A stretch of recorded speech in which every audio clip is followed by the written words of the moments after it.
The echo of Kennedy Williams' heels resounded through the empty hallways of the Montgomery mansion as she followed the housekeeper, Mrs. Harrison, on her first day of work. Her fingers nervously tightened the strap of the bag where she kept her cell phone, her direct line to the nanny who was supposed to be taking care of Noah at that moment. The message he had just received made his heart race. Family emergency. I won't be able to take care of Noah today. I'm sorry. As you can see, Miss Williams, the mansion has 3 floors and 18 rooms, explained Mrs. Harrison, her stern voice echoing across the main hall of the Greenwich, Connecticut estate. Mr. Montgomery is extremely meticulous about cleanliness and organization. Any deviation from the standard will result in... Kennedy could barely concentrate on the housekeeper's words. Her 3-month-old son was alone with the elderly neighbor, who kindly agreed to stay with him for a few hours until she found a solution. Worry consumed her, especially because she desperately needed this job. Hospital bills following Noah's birth complications had left her finances in tatters. At 25, as a single mother, she had nowhere to run.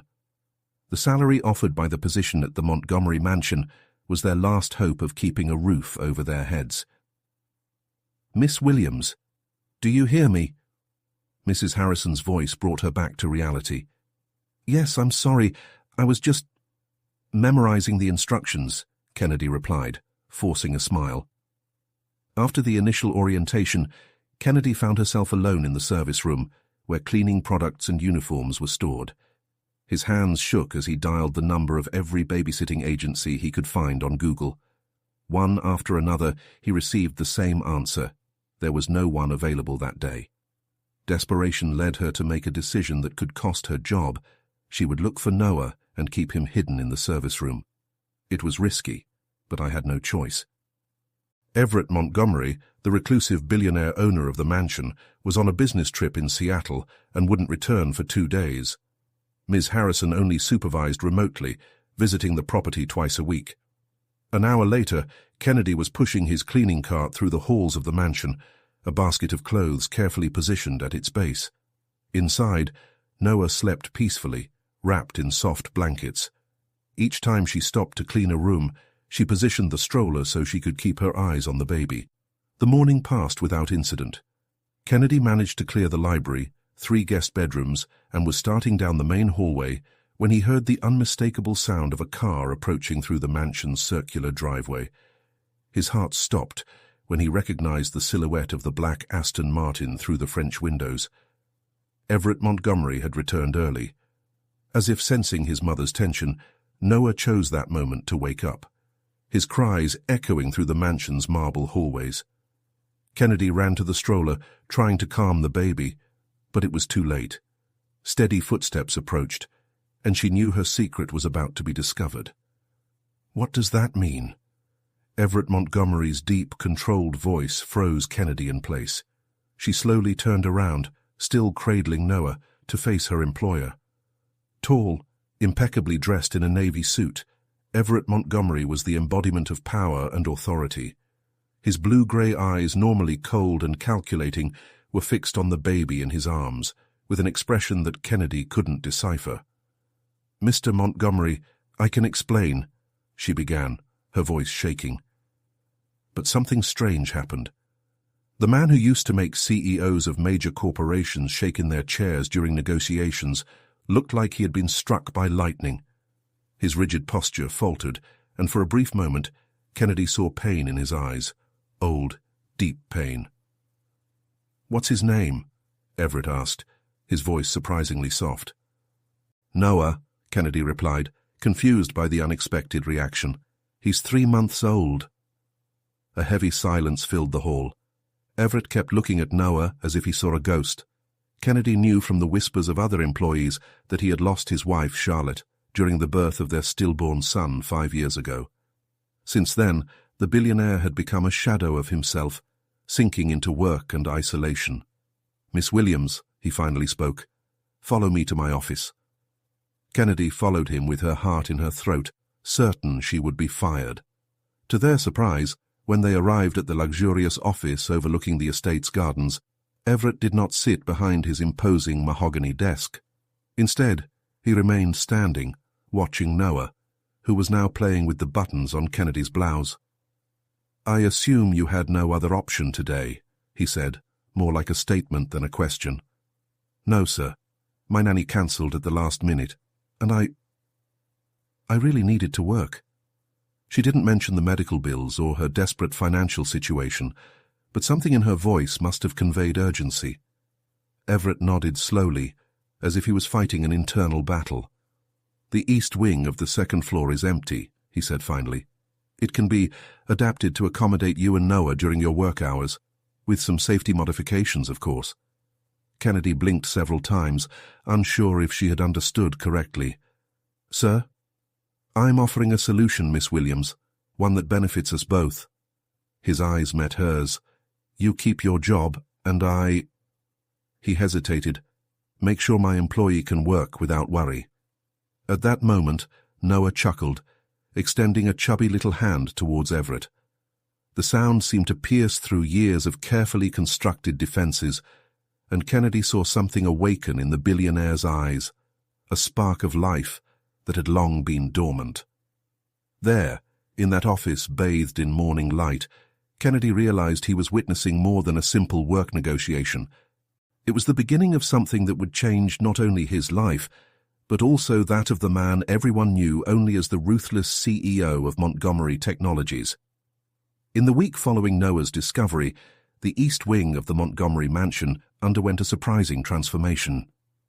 Kennedy watched, still in disbelief, as a team of decorators completed what would be the safest, most welcoming space she could imagine for her son. What was once an empty area now housed a full nursery, a small rest area, and even a workspace where she could organize her tasks. "Miss Williams," Everett's voice surprised her as she admired the light wooden crib. "The monitoring system has been installed. You will be able to follow Noah via the tablet while you work in other rooms." Kennedy turned to face him, still adapting to this new version of his boss. Over the past few days, she had noticed subtle changes in his behavior.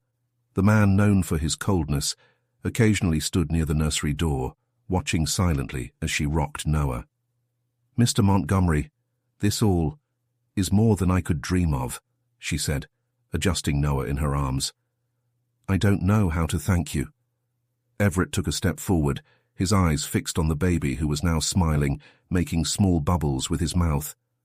For a moment his mask as a ruthless businessman faltered, and Kennedy glimpsed again that vulnerability he had noted in their first meeting. "No need for thanks," he replied, his voice softer than usual. "Consider it an investment in a valuable employee."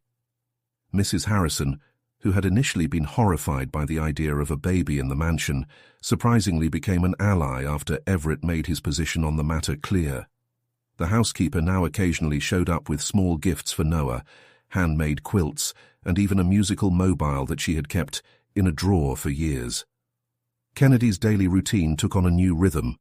I started early, organizing Noah in his new space before starting his chores. The monitoring system allowed her to keep an eye on her son while she worked, and the security cameras ensured she would be alerted at the slightest sign of need. One morning, while polishing the banisters of the main staircase, Kennedy heard something unusual coming from Everett's office. Music. Soft piano melodies floated through the air, something that had never happened in the mansion's normally silent hallways. Curious, she approached the half-open door. Everett was sitting at his desk, analyzing documents, while music filled the room. Upon noticing her presence, he looked up. "Charlotte loved Chopin," he said unexpectedly, surprising Kennedy with the mention of his late wife. "She used to say classical music was good for babies."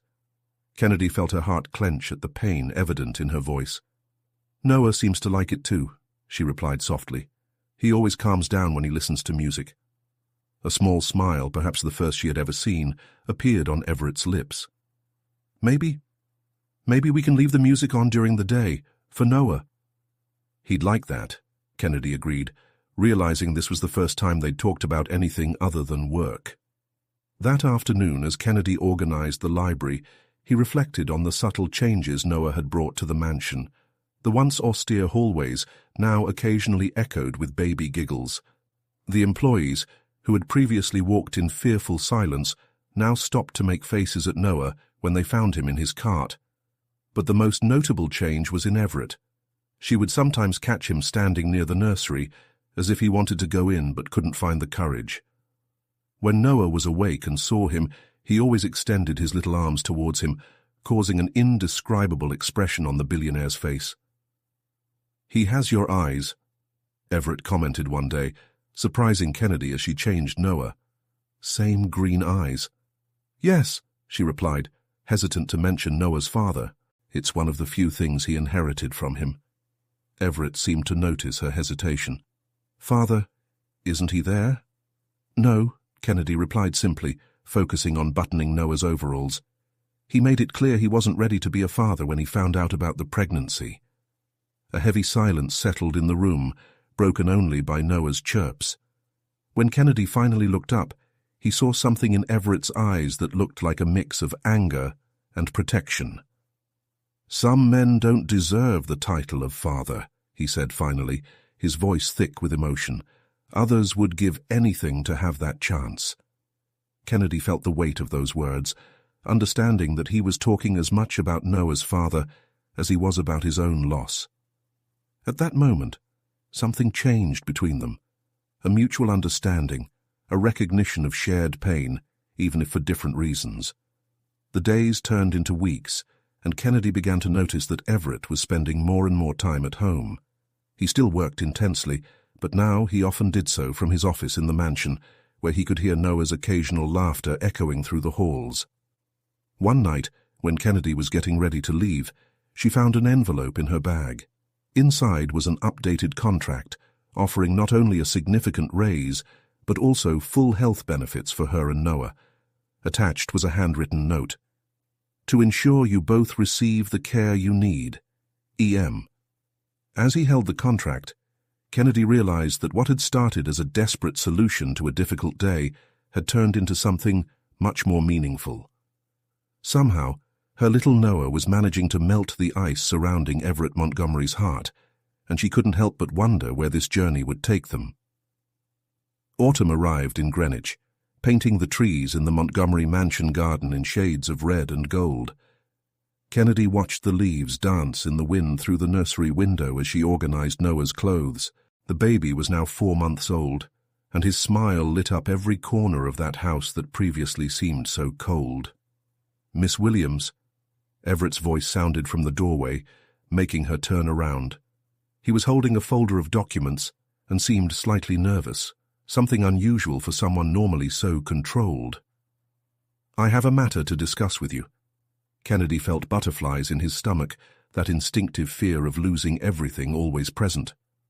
"Of course, Mr. Montgomery. Montgomery Technologies is hosting a fundraiser this weekend," he began, his fingers drumming lightly on the folder. "Normally, I avoid these social occasions, but as president of the company, my presence is mandatory." She nodded, still not understanding what he was getting at. "The event will be held here at the mansion," he continued, "and I would like you and Noah to attend, not as employees, but as my guests." The surprise left Kennedy momentarily speechless. Was Everett Montgomery, the man who rarely mixed socially, inviting his maid and baby to a high society event? "I don't have anything appropriate to wear," she replied automatically, thinking about her modest wardrobe. A small smile appeared on Everett's lips. "I've thought about that." He held out a black card with gold letters. "My fashion consultant will be waiting for you tomorrow at this boutique. Choose whatever you want." Kennedy looked at the card for Greenwich's most exclusive store, feeling suddenly dizzy. "Mr. Montgomery, this is too much." "It's the least I can do," he interrupted her gently. "Your presence, and Noah's, would mean the world to me." There was something in her voice, a vulnerability rarely shown, that made Kennedy's heart race. Before she could respond, Noah woke up from his nap, letting out a happy squeal at the sight of Everett. The businessman approached the crib, and for the first time since Kennedy had met him, he reached out to gently touch the baby's cheek. Noah grabbed his finger tightly, causing a remarkable transformation to appear on Everett's face. Years of pain seemed to melt away for a moment. The next day, Kennedy found himself in a world completely different from his own. The boutique was a temple of elegance, with dresses that cost more than she earned in months. The consultant, a woman named Victoria, treated her like royalty. "Mr. Montgomery was very specific about making sure you found something perfect," Victoria commented as she presented a selection of dresses. "He rarely gets personally involved in these details." Kennedy tried on several models until she found the right one, a midnight blue dress that flowed like water, highlighting her green eyes and silhouette. Victoria insisted on complementing the look with shoes and delicate jewelry. "You look stunning," the consultant smiled, pleased. "Mr. Montgomery will be impressed." That comment caused a blush to appear on Kennedy's cheeks, and he tried to ignore the heat that spread across his chest at the thought of Everett. The day of the event arrived quickly. The mansion had been transformed. Soft lights illuminated the gardens. Live music echoed through the halls, and the cream of Connecticut society milled about with glasses of champagne. Kennedy remained in the nursery, finishing getting ready Noah, who looked adorable in his little tuxedo. Her hands shook slightly as she applied lipstick, looking at her reflection in the mirror. She barely recognized the elegant woman staring back at her. A soft knock on the door announced Everett's arrival. When she turned to face him, time seemed to freeze. He watched her with an intensity that made her heart skip a beat. "Are you—" he began, his voice hoarse. "Absolutely stunning." "Thank you," she replied softly, noting how he looked even more attractive in his impeccable tuxedo. Everett walked over, picking up Noah with a naturalness that surprised Kennedy. The baby immediately grabbed his bow tie, eliciting a genuine smile from the businessman. "Ready?" he asked, offering his free arm. The main hall was crowded when they got down. Kennedy felt the curious stares and heard the whispers, but Everett's steady presence at her side anchored her. To her surprise, he introduced her to each person as Kennedy Williams, a dear friend, not as his employee. Mrs. Harrison, elegant in a black dress, couldn't hide her smile when she saw them together. "You make a beautiful family," she commented absently as she passed, making both Kennedy and Everett momentarily freeze. The night passed like a dream. Everett rarely left his side, always attentive to his and Noah's needs. When the baby started to get restless, he guided them to a more private room, where they could have a moment of tranquility. "I'm sorry if this is all overwhelming," he said, watching Kennedy rock Noah. "It's not," she answered honestly. "It's surreal, but in a good way." Everett approached, his eyes locked on hers. "Kennedy," he began, using her first name for the first time, "I need to tell you something." But before they could continue, they were interrupted by one of the company's executives, urgently needing Everett's attention for an important matter. The moment broke, but something had changed, an electric tension, an unspoken possibility hanging in the air between them. Later, as the party began to disperse, and Kennedy prepared to take Noah home, Everett surprised her again. "Stay," he asked softly. "There are enough rooms in the mansion and it's late. Please." The request was simple, but loaded with meaning. Kennedy knew she had to maintain professional boundaries, but something in her heart kept her from refusing. That night marked a change in her relationship with Everett Montgomery. She just didn't know yet how profound that change would be. The decision to spend the night at the Montgomery mansion changed everything. Kennedy woke up the next morning in one of the most luxurious guest rooms she had ever seen, with Noah sleeping peacefully in the portable crib next door.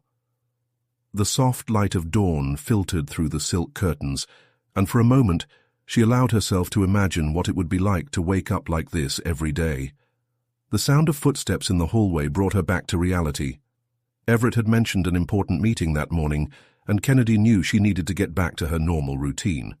However, when he opened the door to start his workday, he found a full breakfast tray waiting: waffles, fresh fruit, orange juice, and a handwritten note. "Take your time. I'd like to talk to you when you return from the meeting. E.M."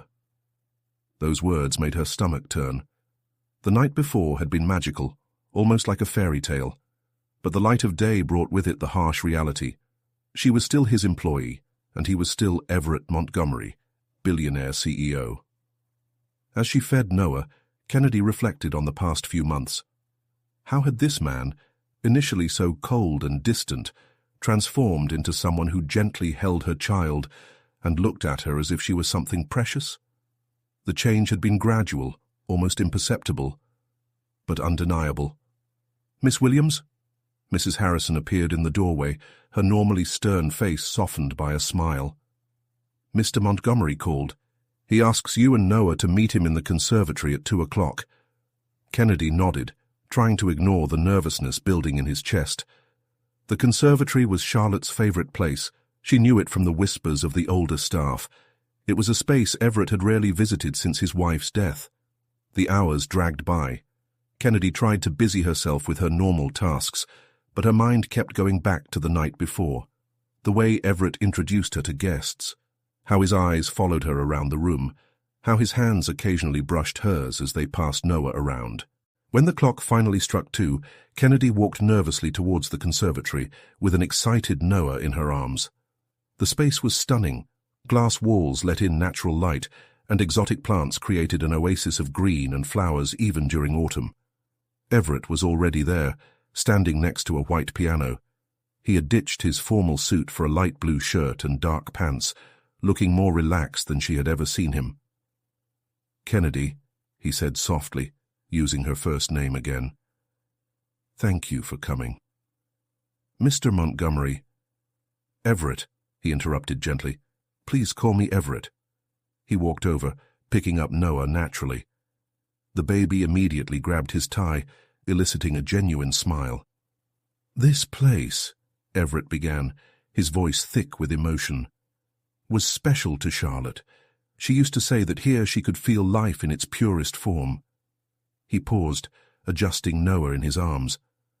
"After I lost her, I locked my heart away from this garden, until you two showed up." Kennedy felt her legs weaken, grateful for the presence of a bench nearby where she could sit. "Over the past few months, you and Noah have brought something back into my life that I thought I had lost forever," he continued.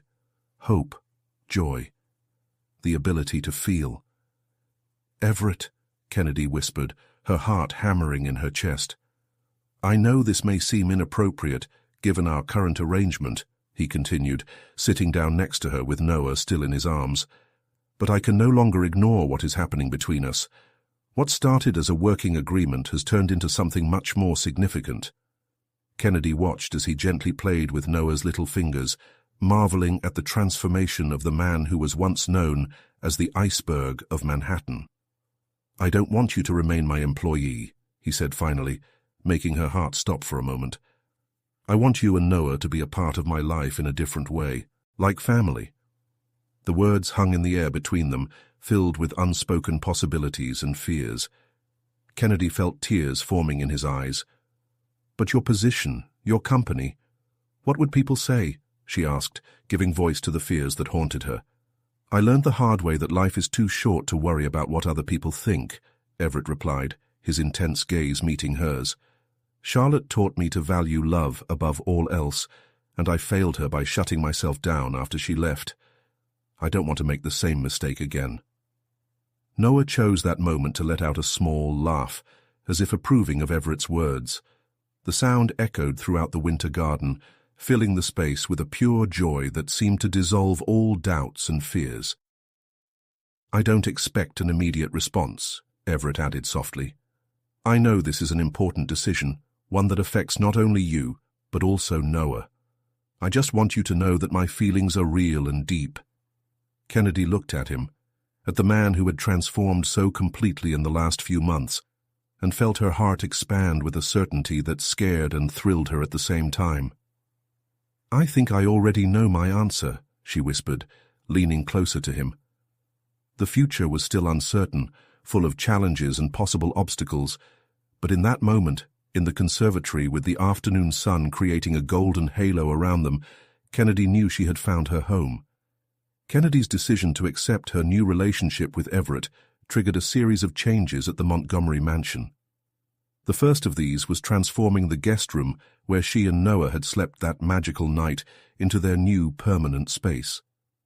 Everett insisted on customizing every detail, from the little airplane wallpaper for Noah's room to the choice of curtains that perfectly framed the sunrise that Kennedy so admired. The board is questioning its recent decisions. James Porter, the Montgomery family's longtime attorney, commented during a private meeting with Everett in his office. Kennedy, who was walking down the hall with a basket of clothes, couldn't help but overhear the conversation through the half-open door. "My personal life is none of their business." Everett's voice sounded firm but controlled. "Montgomery Technologies has never been stronger, and my personal choices do not affect my ability to lead." "Everett," James sighed, his voice carrying years of friendship and concern, "you know it's not that simple. The press is already speculating about your relationship with a former employee. The headlines—" "They're irrelevant," Everett interrupted. "Kennedy and Noah are my family now. The rest of the world will have to accept that." Kennedy's heart quickened when he heard those words. In the last few weeks, since that afternoon in the conservatory, she had struggled with her own insecurities about the relationship. The social difference between them was an abyss that sometimes seemed impossible to bridge. That night, after Noah fell asleep, Kennedy found Everett in the office, still working on important documents. He looked up when she entered, a soft smile softening his tired features. "I overheard your conversation with James today," she admitted, sitting down in the armchair next to her desk. Everett put down his pen, giving her his full attention. "I'm sorry you heard that. James is just being cautious. It's his job to consider all angles." "He's not wrong," Kennedy said softly. "People will talk. They might say I'm an opportunist, that I planned all this from the beginning." "Kennedy," Everett stood up, circling the table to kneel before her. "When Charlotte died, I lost not only my wife, but my ability to trust in love. I built walls so high I thought no one could ever get past them." He took your hands in his. "Then you and Noah showed up, not by planning or manipulation, but by pure chance. You didn't scale my walls, you melted them with every smile, every moment of honesty, every show of strength and dignity in the face of adversity." Silent tears streamed down Kennedy's face as he spoke. Everett gently dried them with his thumb. "The world can say whatever it wants," he continued. "I know who you are. A woman who risked everything to give her son a better life, who maintained her integrity even in the most difficult circumstances, who taught me to love again when I thought that ability had died within me." A baby's cry interrupted the moment, making them both smile. "Someone's hungry," Kennedy commented, standing up. "Let me go," Everett offered, surprising her. "You need to rest, and Noah and I need some man-to-man time." Kennedy watched him climb the stairs, marveling at how natural he had become in his paternal role. Over the past few weeks, Everett had insisted on participating in every aspect of Noah's routine, from diaper changes to late-night bottles. Mrs. Harrison, who initially had her reservations about the new arrangement, was now one of the relationship's biggest supporters. "In all the years I've worked in this house," she remarked to Kennedy over breakfast, "I've never seen Mr. Montgomery so alive. You two have brought light back to this place."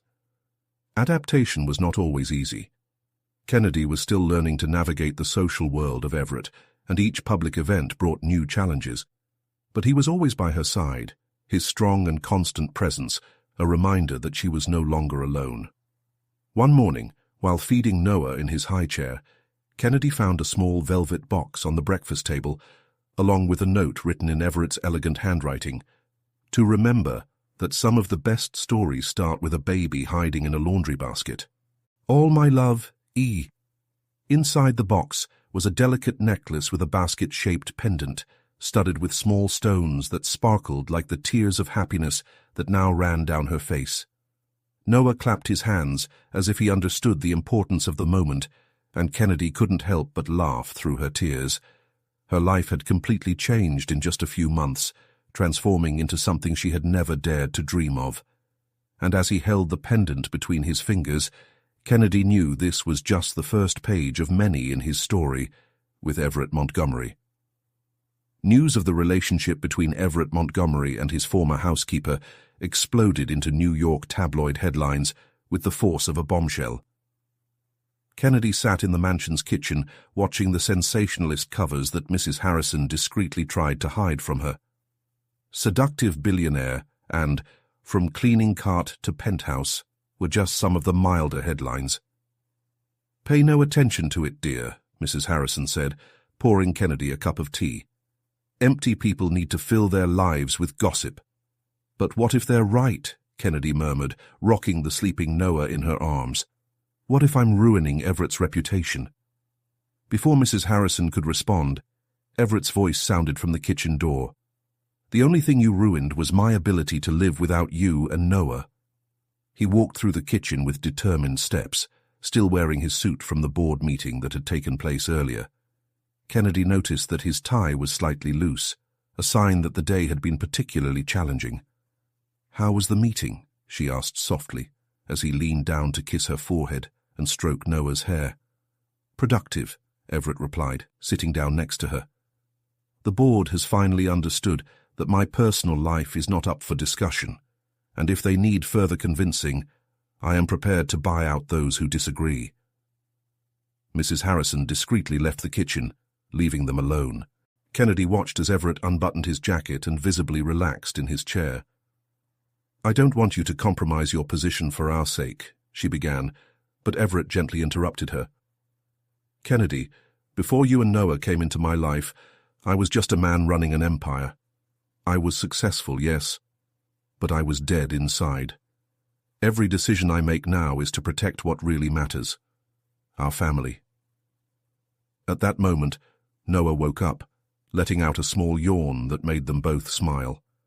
Everett held out his arms, and Kennedy transferred the baby to him, watching in amazement as the powerful CEO was completely transformed in the little one's presence. "I have a surprise for you," Everett announced, adjusting Noah in his arms. "I booked the whole next week. I thought we could go on a little trip, just the three of us." "A trip?" Kennedy asked, surprised. "Where to?" "Martha's Vineyard. I have a beach house there that I rarely use. I thought it would be a good place for us to get away from all this media circus for a bit and spend time together as a family." The thought of a week away from prying eyes and sensational headlines made Kennedy's heart warm. Furthermore, it would be the first time they traveled together as a family. "Noah has never seen the ocean," she commented, smiling as she imagined her young son discovering the beach for the first time. "Then it's decided," Everett smiled, that rare, genuine smile she had grown to love. "We leave early tomorrow." Preparing for the trip was an adventure in itself. Kennedy had never packed a baby for a week at the beach, and the amount of items needed surprised her. Everett, always practical, arranged for everything they needed to be delivered directly to the beach house. "Are you taking work?" Kennedy asked, as he noticed Everett putting his laptop in his suitcase. "Only for emergencies," he replied, pulling her close. "My priority is to make memories with you two." The next morning, as the driver loaded the bags into the SUV, Kennedy looked at the mansion that had become his home in such unexpected ways. From a maid hiding her baby in a laundry basket to the house owner's companion, life truly had surprising ways of changing. "Are you ready?" Everett asked, approaching with Noah safely in his baby carrier. "Almost," she replied, adjusting her bag on her shoulder, "just thinking about how unpredictable life is." "In a good way, I hope," he commented, his eyes shining with that love that still left her breathless. "In the best way possible," Kennedy replied, leaning in to kiss him softly. The drive to Martha's Vineyard was filled with laughter from Noah, who seemed fascinated by the ever-changing landscape outside the car window. Kennedy watched Everett interact with the baby, telling stories and making faces that made Noah laugh. It was hard to believe this was the same man who was once known as the Iceberg of Manhattan. When they finally arrived at the beach house, Kennedy was speechless. The property was smaller than the mansion in Greenwich, but no less impressive. Situated directly on the beach, with large windows that framed the ocean, the house had a welcoming atmosphere that instantly made it feel like home. "Welcome to our haven," Everett said, opening the main door as he carried Noah. "For a week, the outside world doesn't exist. It's just the three of us." Kennedy followed him inside, her heart overflowing with love and gratitude. As she watched Everett show Noah around the house, pointing to the ocean through the windows and promising to build sandcastles, she knew that no matter what the tabloids said, or what the world thought, this was her place, alongside these two beings who had become her entire world. The beach house on Martha's Vineyard became a haven where Kennedy, Everett and Noah created memories that would forever be etched in their hearts. During that week, away from the public eye and sensational headlines, they developed a routine that seemed like something out of a dream. Every morning, Kennedy would wake up to the sound of waves and find Everett on the porch, already dressed in casual clothes, a sight that still surprised her, with Noah in her arms, showing the baby the boats passing by in the distance. The powerful CEO had been replaced by a relaxed man who walked barefoot across the sand and openly laughed at Noah's clumsy attempts to crawl. "He's growing so fast," Everett commented during one of the breakfasts on the porch, watching Noah try to grab a piece of melon from his plate. "It seems like just yesterday that I found it hiding in that laundry basket." Kennedy smiled, remembering that day that changed their lives. "Sometimes I wonder if this is all real," she admitted, adjusting the sun cap on Noah's head. "If I'm going to suddenly wake up back in my old life, worrying about medical bills and cancelled babysitters." Everett reached across the table, lacing his fingers with hers. "This is more real than anything I've ever experienced," he replied, his eyes conveying an intensity that made her heart race. "And I intend to spend the rest of my life proving that to you." The declaration hung in the morning air, filled with unspoken promises. Before Kennedy could respond, Noah decided it was the perfect time to knock over his glass of juice, eliciting laughter that broke the tension of the moment. In the afternoons, they explored the island. Everett knew of little hidden coves and family restaurants where they could dine undisturbed. On one of these walks, they came across a small local art gallery where an artist was painting portraits of families. "Can we make one?" Everett asked, surprising Kennedy. "Something to mark this moment." The artist, a grey-haired lady named Margaret, positioned them on the gallery's balcony with the ocean in the background.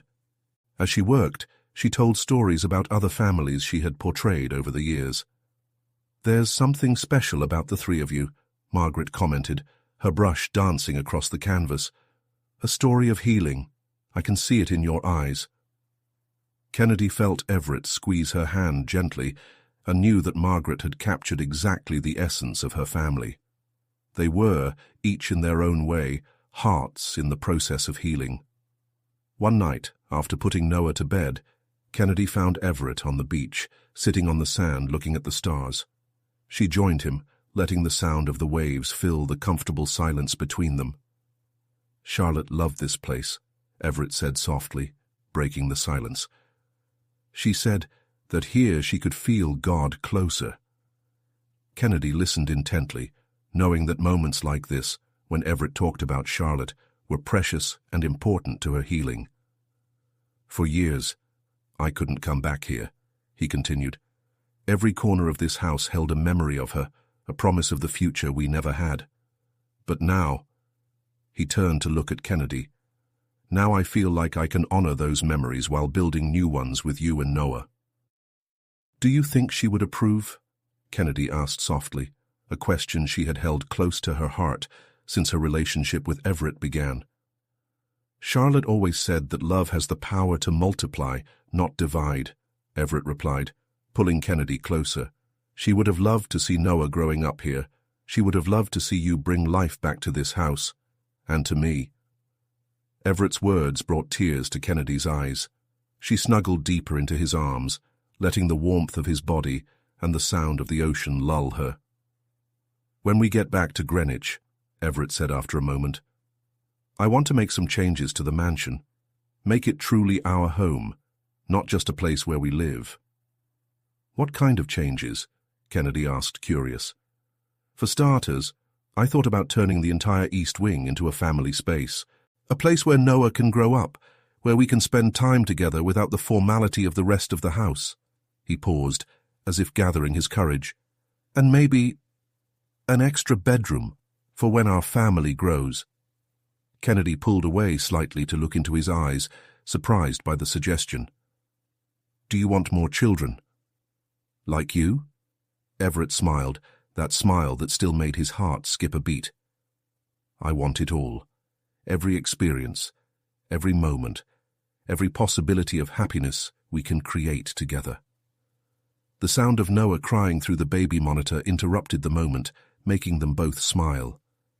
"Speaking of our little one," Kennedy said, starting to stand up. "Let me go," Everett offered, already standing and extending his hand to help her. "You stay and enjoy the stars a little longer." Kennedy watched him walk back to the house, his silhouette silhouetted against the soft porch lights.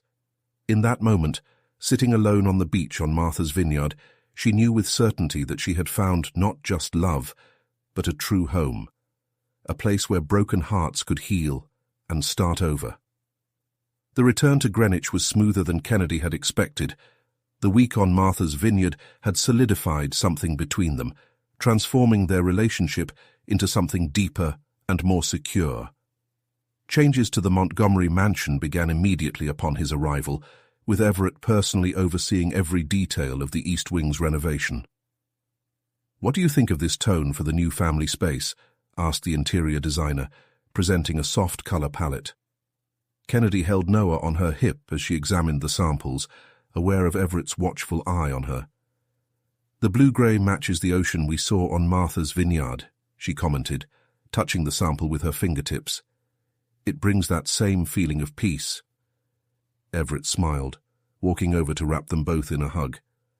"Then it's decided. I want every corner of this house to remind us of that week." The transformation of the mansion reflected the transformation in their lives.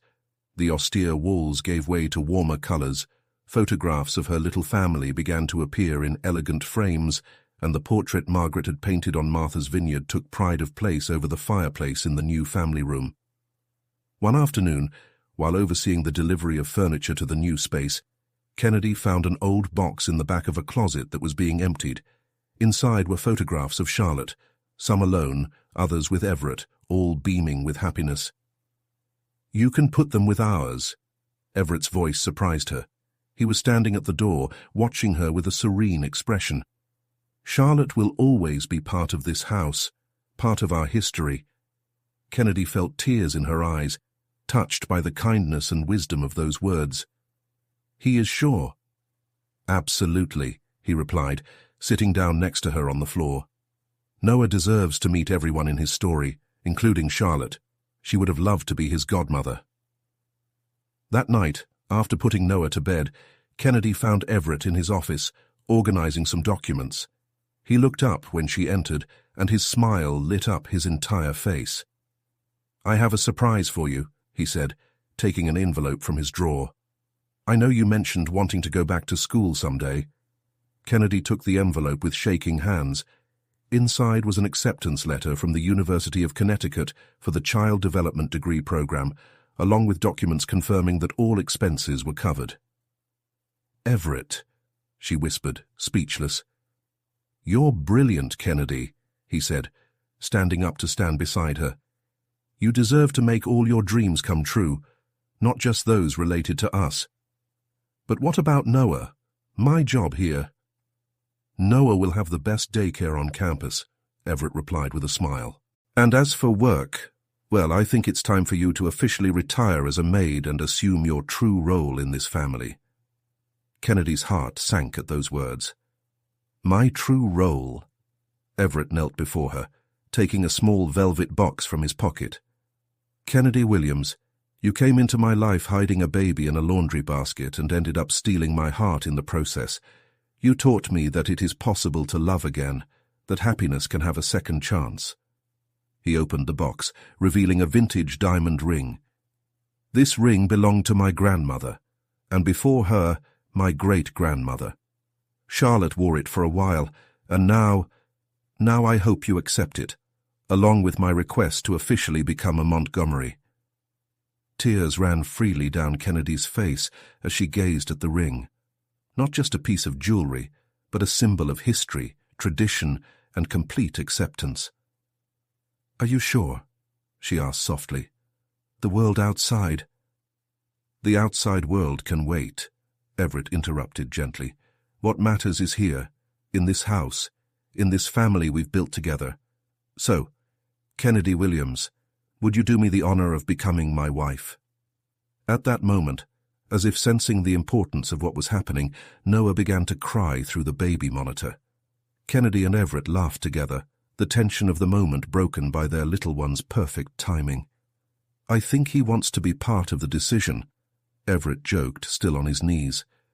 "As if there was any doubt," Kennedy replied, pulling him in for a kiss.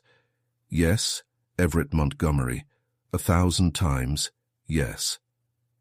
As they went upstairs together to tend to Noah, Kennedy thought about how life could completely change in a matter of months. From a single mother desperate for a job, she had transformed into a soon-to-be college student and fiancé to Everett Montgomery.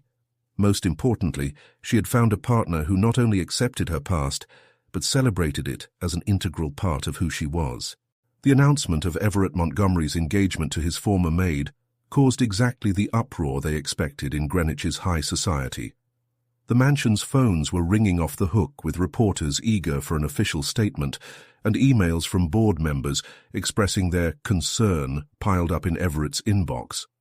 "Maybe we should make an official statement," Kennedy suggested one morning, as he watched Everett delete a dozen more emails without even opening them.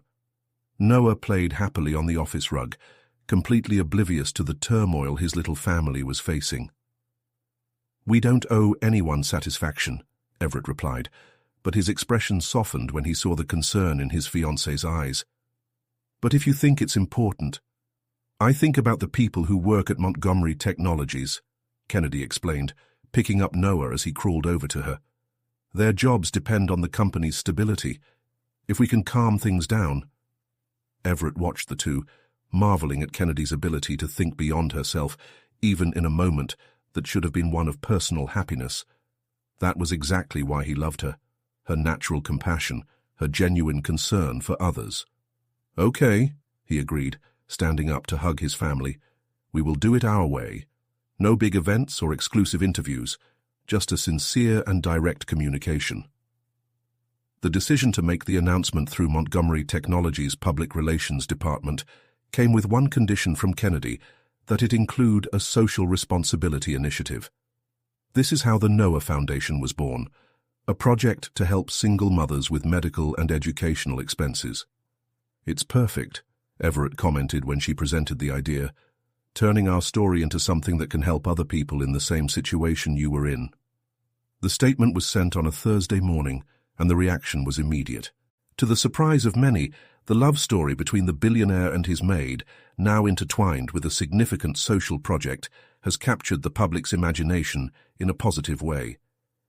"Check this out," Mrs. Harrison commented over breakfast, showing off her tablet. "Montgomery Technologies shares are up 3% since the announcement. It appears the market approves of novels with a social purpose." Kennedy blushed, still uncomfortable with all the attention, but Everett just smiled, leaning down to kiss her forehead. "The market is finally recognizing what I already knew, that you are the best investment I've ever made." The following weeks were a whirlwind of activity. Between preparations for the wedding, which they decided to keep intimate and familiar, the launch of the Noah Foundation, and preparations for Kennedy's start of classes at the university, there was barely time to breathe. One afternoon, while organizing documents for his enrollment, Kennedy found Everett in the winter garden, now transformed into a welcoming space where they spent most of their free time. He was sitting on the floor, doing a puzzle with Noah, who was now starting to take his first uncertain steps. "Have you already decided which subjects you will take in the first semester?" Everett asked, not taking his eyes off his son, who was trying to fit a piece into the wrong place. "Yes, but—" Kennedy hesitated, sitting down with them. "I'm nervous. Can I balance everything? Studies, marriage, Noah, the foundation." Everett finally looked at her, his eyes conveying all the confidence she needed. "Kennedy, you managed to raise a newborn son on your own while working as a maid and dealing with medical debt. You are the most capable person I know. But what if everything goes well?" He interrupted her gently. What if you become an incredible child development professional and help other families? What if the Noah Foundation changes the lives of hundreds of mothers who are in the situation you are in? What if our story inspires others to believe in second chances? At that moment, Noah managed to fit the piece he was trying to do, letting out a laugh of satisfaction that echoed throughout the winter garden. The sound of their joy was like music, reminding Kennedy how surprisingly generous life could be. "Do you know what I love most about you?" Everett continued, pulling her closer. "Your ability to turn adversity into opportunity. That's how you turned a desperate day into our love story. That's how you turned our engagement into a chance to help other people." "We transformed," she corrected softly. "Together." "Together," he agreed, watching Noah try to stand up once more, determined to master the art of walking. "And this is how we will continue, facing each new challenge, celebrating each achievement, building our history one day at a time."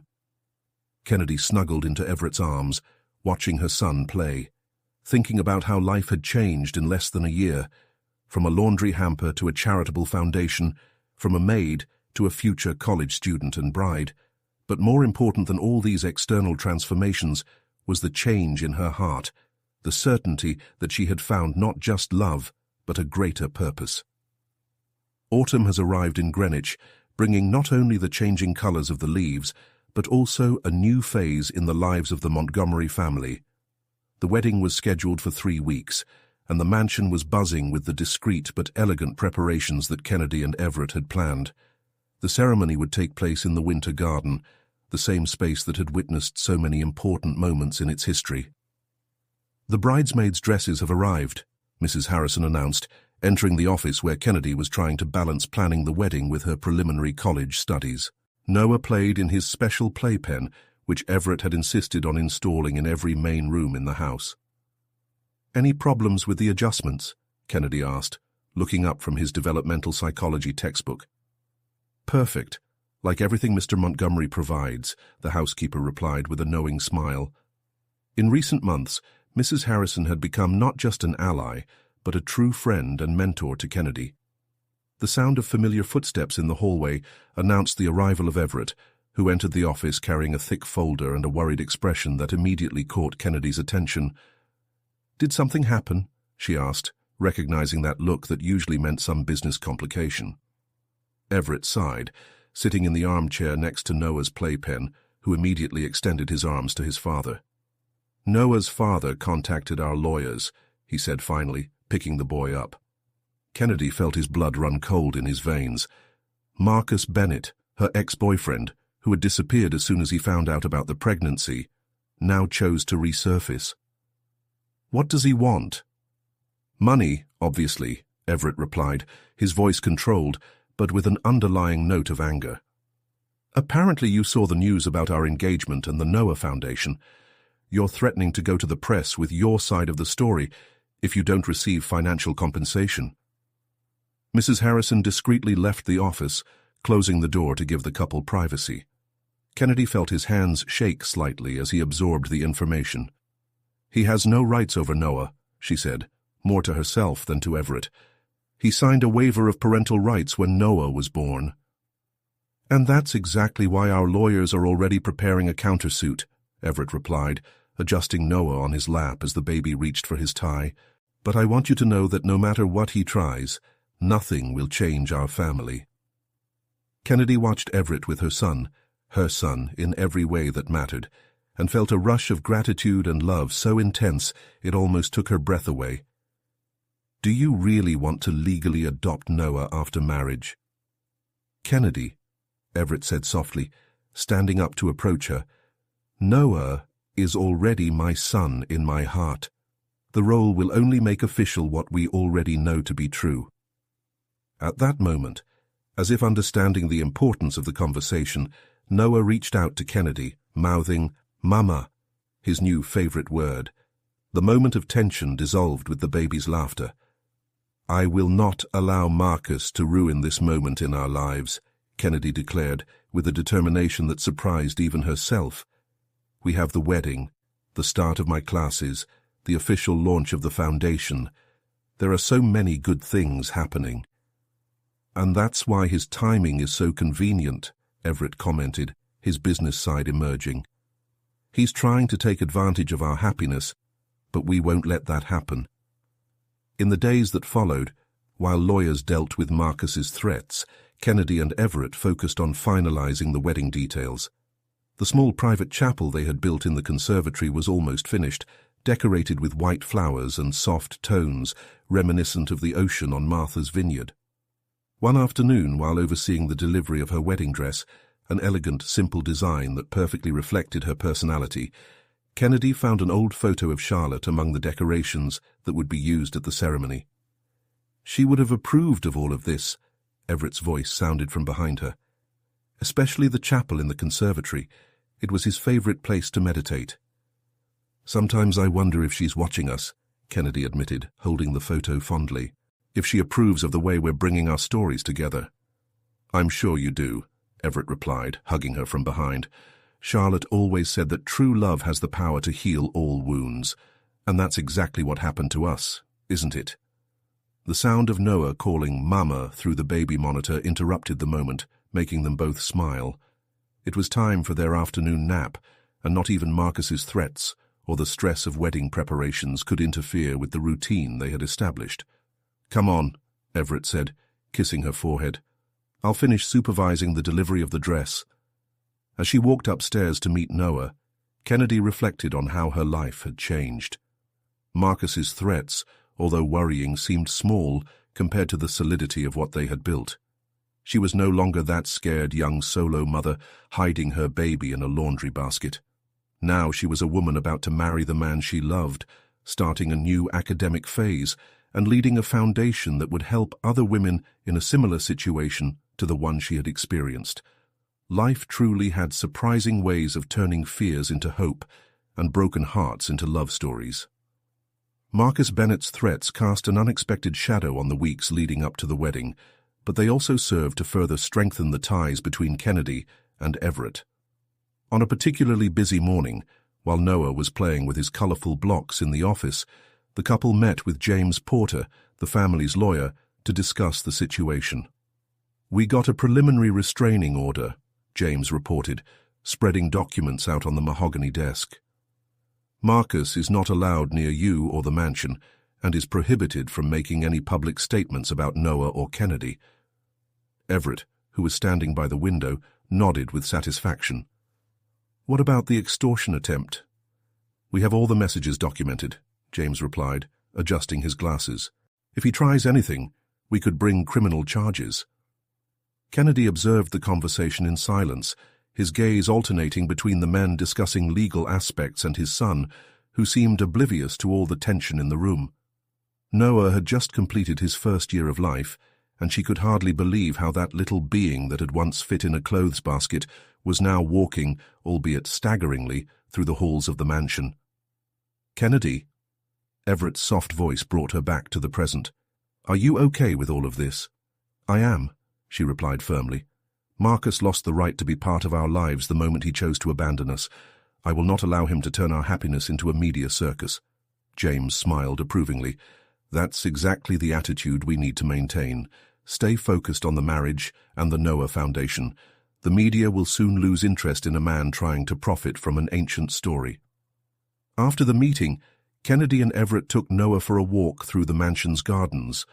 Autumn had turned the landscape into a kaleidoscope of gold and red colors, and her son couldn't contain his excitement as he tried to catch the leaves that danced in the wind. Sometimes I wonder, Kennedy began, watching Noah chase a particularly colorful leaf, if I'm being selfish in allowing you to adopt Noah. What if one day he wants to know his biological origins? Everett stopped, turning to face her. Kennedy, family isn't just about blood. It's about love, choices, and commitment. When Noah grows up, we're going to tell him the whole truth, about how his brave mother protected him from the first moment, about how fate brought us together through a basket of clothes, and about how he healed my heart, long before I officially became his father. Everett's words, so sincere and profound, brought tears to Kennedy's eyes. Before he could respond, Noah stumbled in his run after the leaves, and they both rushed to help him. To their surprise, instead of crying, the boy laughed, stretching out his little arms with a crumpled leaf like a trophy. "Da, da," he exclaimed, offering the sheet to Everett. The moment froze in time. It was the first time Noah called Everett Pope, and the emotion on the businessman's face was indescribable. Kennedy watched, her heart overflowing, as Everett picked up her son, hugging him with all the love a father could have. "See that?" she whispered, moving closer to hug them both. "Some things are just meant to be." The following days were filled with final preparations for the wedding. The Montgomery mansion had been transformed into a true autumnal fairy tale, with golden and coral flower arrangements decorating every corner. Mrs. Harrison coordinated everything with her characteristic efficiency, ensuring that every detail reflected the couple's personality. One afternoon, while trying on her wedding dress for the last time, Kennedy received an unexpected visitor. Charlotte Montgomery Sr., Everett's mother, arrived unannounced at the mansion. Kennedy felt her heart quicken. Although the Montgomery family matriarch had accepted her relationship with Everett, they had not yet developed any real closeness. "My dear," Charlotte Sr. said, entering the dressing room with an antique box in her hands, "you look absolutely stunning." "Mrs. Montgomery," Kennedy began, but was interrupted by a soft gesture from the elegant lady. "Please call me Charlotte. Or better yet, Mom." She walked over, opening the box to reveal a delicate lace veil. This veil has been in the Montgomery family for 4 generations. Charlotte, Everett's wife, wore it at her wedding, and now I would like you to wear it. Kennedy touched the veil with trembling fingers, feeling the weight of history and acceptance in that gesture. "He is sure?" "Absolutely," Charlotte Sr. smiled, her eyes welling up. "You brought my son back to life, Kennedy, and you gave me a wonderful grandson to spoil. This veil represents not only tradition, but also renewal and hope." At that moment, as Charlotte Sr. helped adjust the veil in her hair, Kennedy felt like the last piece of the puzzle had fallen into place. She wasn't just marrying Everett. She was becoming part of a family with deep roots and an even bigger heart. The wedding day dawned with a golden glow, typical of autumn in Greenwich. Kennedy watched through the master bedroom window as the final preparations were completed in the conservatory. The Montgomery's veil, delicately fitted to her comb, seemed to catch every ray of sunlight that came through the window. "The florists have just arrived with the last pieces," Mrs. Harrison announced, entering the room with Noah in her arms. The boy looked adorable in his little tuxedo, perfectly matching Everett's. "And Mr. Montgomery is already in his office, following the tradition of not seeing the bride until after the ceremony." Kennedy smiled, taking Noah from the housekeeper's arms. Her son immediately grabbed the necklace she was wearing, an engagement gift from Everett that featured a small photo of the 3 of them taken on Martha's Vineyard. "How is he?" Kennedy couldn't help but ask, referring to Everett. "Nervous as I've ever seen him," Mrs. Harrison replied with a knowing smile. "James is with him, trying to distract him with some Noah Foundation work." The morning passed in a whirlwind of activity. The makeup artist and hairdresser arrived, transforming Kennedy into an ethereal vision in the dress she had chosen, a sheer silk number with delicate French lace detailing. Charlotte Sr. supervised every detail personally, occasionally wiping away discreet tears. "You know," Charlotte Sr. commented as she adjusted her veil, "I've never seen Everett as alive as he has in the last few months. It's as if you and Noah have brought color back to his world." Kennedy felt her own tears threatening to fall, but the makeup artist quickly intervened with her brush. "He did the same for us," she replied softly. "It gave us a home when we needed it most." A slight commotion in the hallway caught everyone's attention. Mrs. Harrison hurriedly entered the room, her normally composed expression betraying concern. "Marcus Bennett is at the estate gates," she reported in a low voice. "The security guards have already prevented him from entering, but he is threatening to call the press." Kennedy felt his heart quicken, but before he could react, Charlotte Sr. took command of the situation with the authority that only decades as the Montgomery matriarch could bestow. "Has James been informed yet?" she asked, her voice calm but firm. "Yes, ma'am. He and the security team are handling the situation." Charlotte Sr. turned to Kennedy, holding his hands tightly. "Don't let him steal this moment from you, sweetheart. This is your day, yours and Everett's. Nothing else matters." As if to confirm his grandmother's words, Noah let out one of his infectious laughs, completely absorbed in playing with the decorative ribbons on his tuxedo. The innocent, pure sound of their joy served as a reminder of what really mattered. "Mrs. Harrison?" Kennedy called, her voice finding a strength she didn't know she possessed. "Please ask James to inform Marcus that any attempt to disrupt this ceremony will result in immediate legal action. And tell him," she paused, looking at her son, "that Noah already has a father, one who chose him, who loves him, and who is about to make it official before the law and God." The message was transmitted, and minutes later confirmation came that Marcus had left the property. Kennedy took a deep breath, allowing peace to return to his thoughts. She had waited so long for this moment, overcome so many obstacles that nothing could ruin it.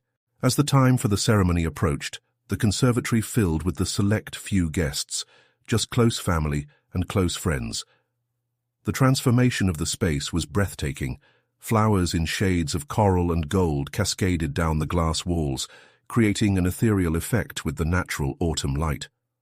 The portrait of Charlotte, Everett's first wife, had been placed discreetly near the altar, a decision that Kennedy had made personally. It was a way to honor the woman who first loved Everett, and whose memory was now part of the rich tapestry of his family history. "It's time," Charlotte Sr. announced softly, adjusting Kennedy's veil one last time. "Can I take Noah to his special place next to Everett?" Kennedy nodded, kissing her son's chubby cheek before handing him to his grandmother. Through the French doors, she could see Everett at the makeshift altar, his strong profile silhouetted against the garden light. Even from a distance, she could see his tense posture of anticipation. As he waited to make his entrance, Kennedy reflected on the journey that had brought them here, from a basket of clothes to a complete family, from fears and uncertainties to a love that transcended all expectations. Every challenge, every obstacle had only served to strengthen what they shared. The first notes of music began to play, not the traditional wedding march, but the same Chopin piece that used to echo through the halls of the mansion on mornings with Noah. It was yet another way of intertwining their past with their future, of honoring each step that had brought them to this moment. The conservatory doors opened, and Kennedy felt her heart stop for a moment when she saw Everett waiting at the altar. Noah was in her arms, perfectly behaved in his miniature tuxedo, his green eyes shining with the same intensity as his mother's. The autumn light passed through the glass panels, creating an ethereal effect that seemed to bless the moment. As he walked down the makeshift aisle between the chairs, Kennedy realized that each familiar face he encountered told a part of his story.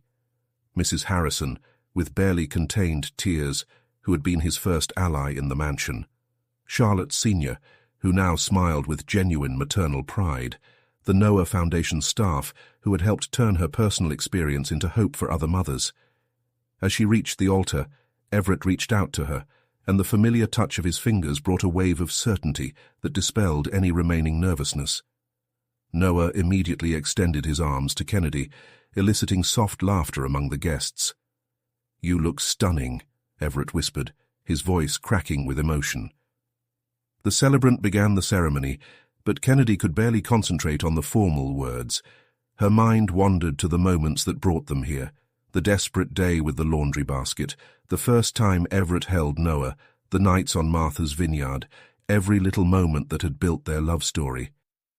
"Before we exchange traditional vows," Everett began, his strong, clear voice filling the conservatory, "there is something I must do first."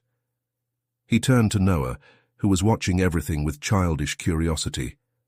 "Noah, even though you're too little to fully understand what's happening today, I want to make a special promise to you."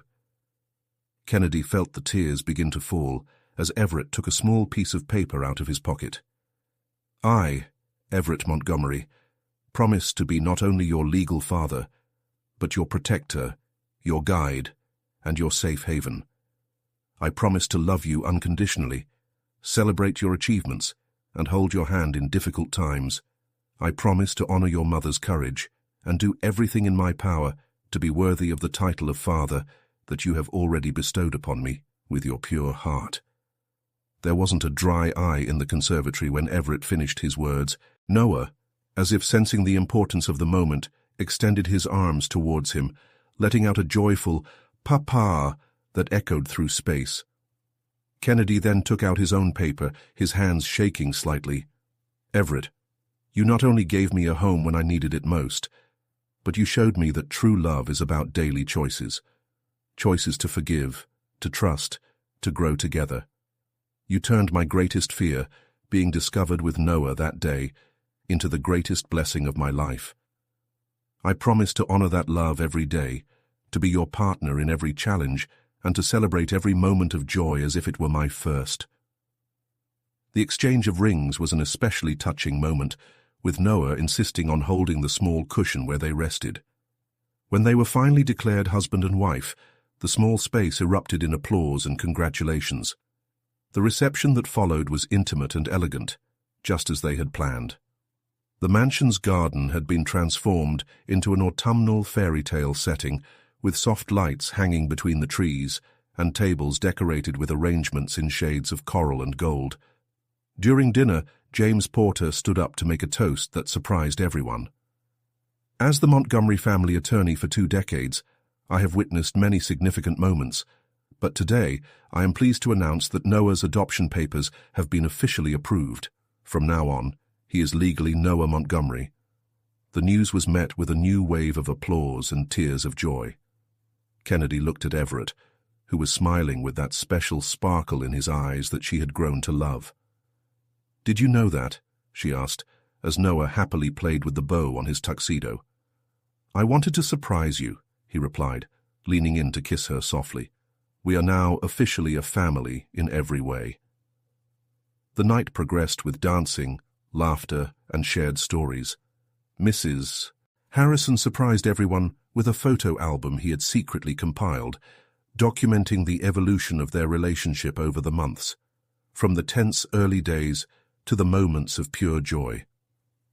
When the moon was high in the sky and Noah finally fell asleep in his grandmother's arms, Kennedy and Everett shared their first dance as a married couple. The same Chopin music that had rocked so many mornings with Noah now rocked their special moment. "Are you happy?" Everett asked softly, leading her through the small makeshift dance space.